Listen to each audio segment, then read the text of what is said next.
Is Ethan Holliday really going to go number one? What's up, guys? I'm Sam, and today we're going to be going over my first and final MLB Mock Draft for the 2025 MLB Draft happening in 1 week. It's a shocking top 10 with a lot of movement, completely goes against what MLB Pipeline has on their top 10. Get down in the comments, let me know what you guys think is going to be happening in this MLB Draft. Live reaction coming next Sunday as well, so make sure you guys subscribe so you don't miss out. Without further ado, let's get into this top 10. So the first overall pick belongs to the Washington Nationals, a team that kind of has a stacked young core. A young core that has a lot of guys playing really well, which makes it make no sense for a team like that to go out and get a really good high school prospect. So buying into the hype, I have the Washington Nationals taking Cade Anderson, the left-hander from LSU. Kind of a guy who's not going to overpower you. He comes in sitting about 92 to 94. He can get up to 97. Absolute dog for that championship team this past year. He's a lefty. This is a team that really needs pitching help pretty badly. And he's older. At 21 years old, you're going to have a guy who's going to be ready to come to the majors within pretty soon time. It's the move that makes the most sense for this Nats team in their current state. Moving on to the Angels, I think it's really going to be hard for them to pass on a guy like Ethan Holliday. So the infielder from Stillwater out there in Oklahoma is going to be going to the name is carrying a little bit more weight than I think it should, if I'm being honest. No doubt this guy is an awesome high school prospect. He's only 18 right now. He's 6'4", which is huge. Another lefty. His power potential is absolutely incredible, just like his brother Jackson. Everything else is good. Scouts say it's good. The power is really that big potential where you see it with him. He's big. He can play a couple different infield positions for a team that just kind of needs the best player available. I think that they found him. The Mariners actually hold this number 3 pick, which is pretty surprising because they're a pretty mediocre team. They're pretty solid. When you think about what this team kind of needs, they're kind of in a window where they have a couple of superstars right now, if you will, with Julio. So I don't know if taking one of those pitchers who's young or even the pitchers who are in college really makes a lot of sense for them for a team that develops pitching at a really nice rate. So at 3, I have them taking Iva Arquette, the shortstop from Oregon State. Maybe the Oregon State's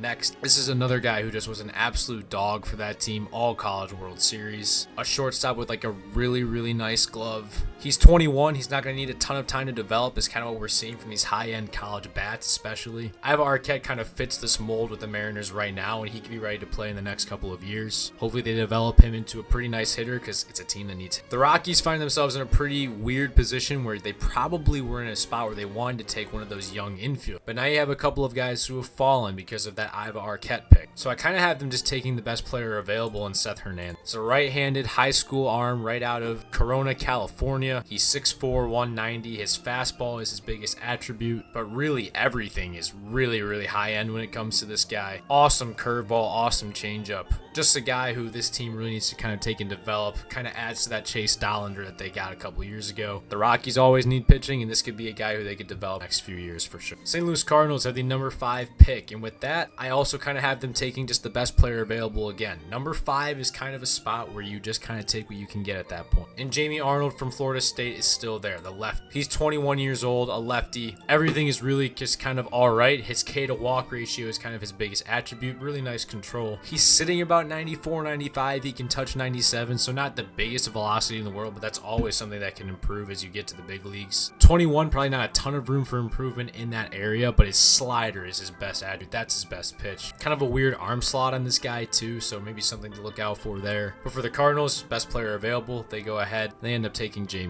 For the Pirates, they've kind of fallen into a pretty perfect position where they probably have the opportunity to just take the best high schooler available. And when you get to number 6, that ends up being Eli Willits, the shortstop from Fort Cobb, Broxton, another Oklahoma. He's only 17. He's not even going to be 18 until December, which is just ridiculous to think. A guy with a lot of room to grow, and it's kind of what the Pirates need, because it's not like they have a window that's really open. They're wasting away this Skeens era, and they're not adding anything to it. It's not like O'Neal Cruz is playing out of his mind. Brian Hayes, obviously failure. If they can lock up Skeens, this pick makes a lot of sense for them. Otherwise, I just don't know what that organization is doing. Willett's a switch hitter. He's a nice athlete, but again, a lot of room to grow into his body. He's 17. The Marlins, pretty similar situation. Not much of a window happening right now, so they're going to go ahead and they're going to take Billy Carlson, another shortstop from Corona, California as well, same as Seth Hernandez from earlier in the draft. Carlson is 18, kind of a similar build there to Eli Willits, but a little bit more power, and his glove is definitely his best attribute. Just a very natural, really strong guy, and really nice bat speed is kind of what the scouts kind of pick up on. Carlson kind of is a two-way player a little bit. He kind of came up as that. he's kind of ditching that right now, just kind of playing shortstop. But he has it in the bag, mid-90s fastball. That's nothing to scoff at. So it kind of makes his arm really special too. But it's a pick that makes a lot of sense for the Marlins. Pick up a position player you can develop because, again, you don't have a window. Right? For the Blue Jays, you go ahead, you take the best player available. It's going to be a pitcher. Liam Doyle's still on the board from Tennessee. This is a guy who's going to blow you away with his fastball. His fastball, very highly graded, and just a ton of different pitches to throw out. Your slider, cutter, splitter. This guy's filthy. We saw it in the College World Series. Heavy usage of the fastball, probably has to take a change when he gets to even the minor leagues. It's probably to develop. That the Blue Jays probably just take the best player available. In this case, it's Doyle, and he's kind of an arm he's 21, so he's going to be ready soon. And maybe that's something that helps you out with that Vladdy window that you have now. So taking someone who's a little older makes sense. The Red Tier at 9, they really don't have much pressure to do anything because they have a rotation full of guys. It's not really like they're going to pick up a position player who's going impactful for them right now, even though their window is kind of here. So I have them taking Steele Hall. He's another shortstop, high schooler. He's from Trussville, Alabama, actually really close to where I'll be going to school. He's 17, just a really good athlete, really fast, really good fielder, and has a pretty nice hit tool on him. But another guy just got to grow into his body. The power is just not quite there yet, and he's 17, so you just got to kind of grow into that. He has a really nice swing, but something that they kind of knock him on is in front of scouts, he plays a lot better than he does on the field. His swing is kind of eye candy when it's in a round of BP, but when he gets to the game, it gets a little bit longer and he kind of rolls over a little bit. Something that can definitely be fixed very easily, but for the Reds, it's a pick that makes the most sense. Finally, for the White Sox, this one's going to be a little bit more fun. Another team where their window is confusing. They're so bad, and they have a couple of prospects. Colson Montgomery actually made his debut tonight, as made a really nice grab. Maybe you just take the best player available for right now, and in my eyes, that's Ike Irish of Auburn. Outfielder, catcher, he just won the Golden Spikes Award. Maybe the best player in college baseball this year. Absolutely. Probably leaning towards more of that outfield as you kind of develop him already in the next couple of years. The hit tool on this guy is absolutely phenomenal. To me, at 10, it's a pick that makes sense. Take a flyer on Irish. Develop him, make him into one of your cornerstone pieces because he was ridiculous. A lefty hitter, it's kind of something they could use. I mean, they could use everything, but you know what I mean. At 10, after kind of getting screwed over by the lottery when you had the worst season ever and then getting the 10 pick, Ike Irish would be a really nice. And out of college, I really like that. That's going to do it for the top 10 picks in here in this mock draft. Just wanted to do the top 10 to kind of keep it tight. After that, it really could be anybody. And those top 10 or 10 I could definitely see happening. I know it's kind of niche. It's not really how a lot of people have it, especially having Iva Arquette go that high. Something that I could definitely see happening. If you enjoyed the video, remember to leave a like as well as subscribe. Join the family here on Sentry Baseball. We'll be going live a lot more. The podcast, The Scoop, airs every Sunday night at 7 p.m., whether that's live or pre-recorded.